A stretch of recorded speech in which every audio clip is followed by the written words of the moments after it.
Hoje a gente vai mergulhar num assunto que está dando o que falar. A primeira diretriz da Organização Mundial da Saúde sobre uma nova e superpotente geração de medicamentos para a obesidade. Vamos entender o que isso realmente significa. Para a gente ter uma ideia do tamanho do desafio, tudo começa com esse número aqui. Em 2022, mais de 1 bilhão de pessoas no mundo inteiro viviam com obesidade. Isso não é só um dado, né? É uma crise de saúde global que atinge praticamente todos os cantos do planeta.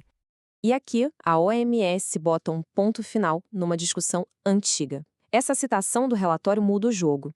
Ela tira de cena aquela ideia de que obesidade é só uma escolha de estilo de vida e a coloca no lugar certo, como uma condição médica séria, uma doença crônica que precisa de cuidado contínuo.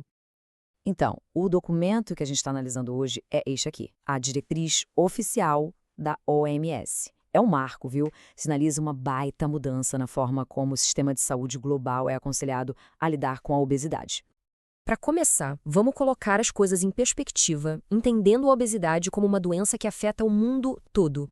Bom, primeiro de tudo, o que é obesidade oficialmente falando? De acordo com a OMS, em adultos é uma doença complexa definida por um IMC de 30 ou mais. Mas o foco aqui não é só o peso na balança, e sim como o excesso de gordura no corpo pode, de fato, prejudicar a saúde. Beleza! Agora, por que essa diretriz surgiu justo agora?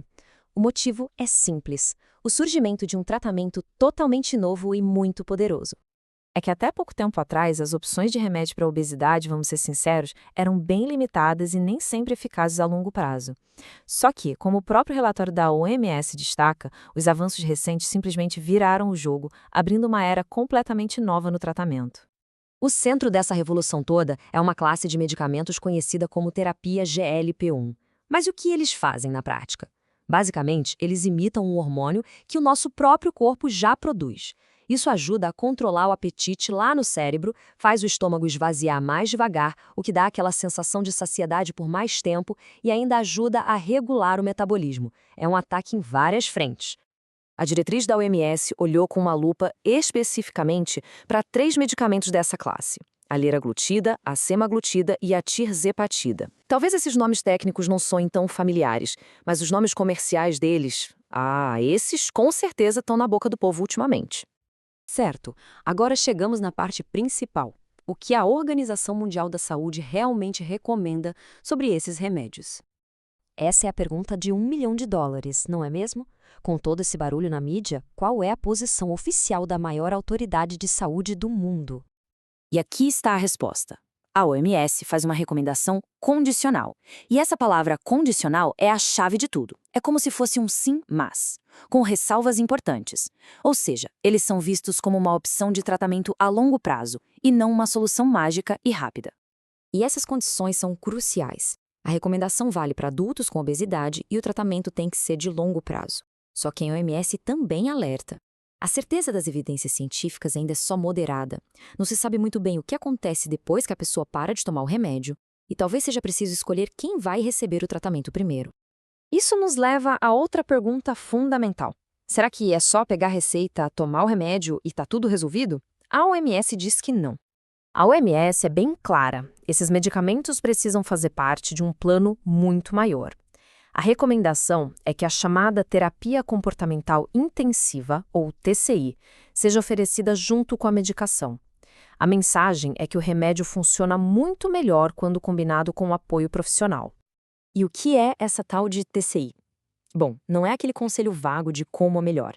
É um programa bem estruturado que inclui metas específicas de dieta e exercícios, restrição de calorias e, o mais importante, sessões de aconselhamento regulares para dar suporte e acompanhar a pessoa de perto. Agora, vamos dar um passo para trás para olhar o quadro geral e ver como essas recomendações se encaixam nos sistemas de saúde. E este esquema ilustra perfeitamente a visão da OMS. Não é uma ação isolada, mas um modelo de cuidado crônico. Começa com o diagnóstico, passa por mudanças de estilo de vida, aí sim entra os medicamentos, se for o caso, e até outras opções como a cirurgia. E o detalhe mais importante: tudo isso é sustentado por monitoramento e apoio pela vida toda. Finalmente tratar a obesidade como uma doença crônica que ela é. Esse slide resume a grande tensão no meio de todo esse debate. De um lado, a promessa, que é enorme: Um tratamento eficaz para uma doença crônica que pode diminuir vários outros riscos à saúde. Do outro lado, o perigo, o custo altíssimo, que cria barreiras gigantes de acesso e ameaça piorar as desigualdades na saúde, onde só quem tem dinheiro consegue se tratar. E, para fechar, vamos olhar para o futuro. O que essa diretriz significa para o tratamento da obesidade daqui para frente? Um ponto que a OMS faz questão de frisar é que esse documento não está escrito em pedra. Eles chamam de uma diretriz viva.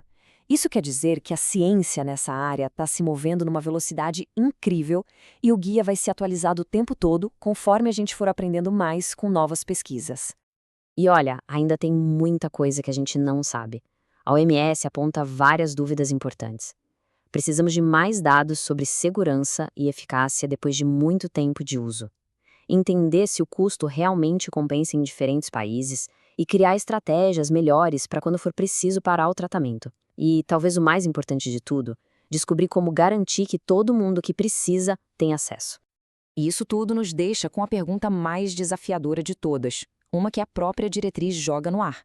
Em um mundo onde a oferta é limitada e os preços são altíssimos, como a gente decide quem recebe o tratamento primeiro?